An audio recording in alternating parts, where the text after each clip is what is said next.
Jean-Luc Mélenchon, c'est quand même la personnalité la plus détestée en France. C'est la personne la plus détestée dans le paysage politique français. Il y avait un classement des 100 personnalités préférées des Français. Jean-Luc Mélenchon, il arrive tout en bas des hommes politiques.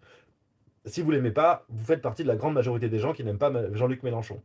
Oui, mais force est de constater que l'esprit qu'il a, la façon dont il a de s'exprimer, ça crée chez lui, l'esprit vif, ça crée chez lui une forme de charisme. Et c'est un orateur, très clairement. Ça me fait mal de le dire, soyons clairs, mais même Jean-Marie Le Pen avait une forme d'aura.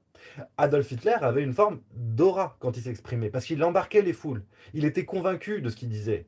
Il était même convaincant du coup. Alors oui, ça fait mal de le dire, mais pour le coup, il faut reconnaître que sur la forme, sur la façon dont il était capable d'embarquer, en fait, c'était vraiment quelque chose de...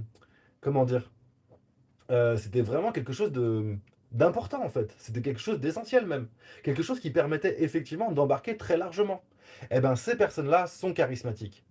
Et elles sont charismatiques pour ce qu'elles incarnent, encore une fois, sur la forme. Et si vous voulez, alors, bien sûr, si vous avez des questions, n'hésitez pas à les écrire dans le chat, hein, le temps que je finisse les explications. Mais en attendant, une chose est certaine, c'est que le charisme de forme, comment dire, ça s'incarne par un aspect physique évident qu'on peut voir immédiatement. C'est quand on voit la personne, quand on la voit s'exprimer, quand on la voit bouger, qu'on sait qu'il y a quelque chose qui est en train de se passer. Le charisme de fond, lui, c'est plus par rapport aux valeurs de la personne, par rapport à ce que la personne incarne en termes de valeurs et en termes de positionnement.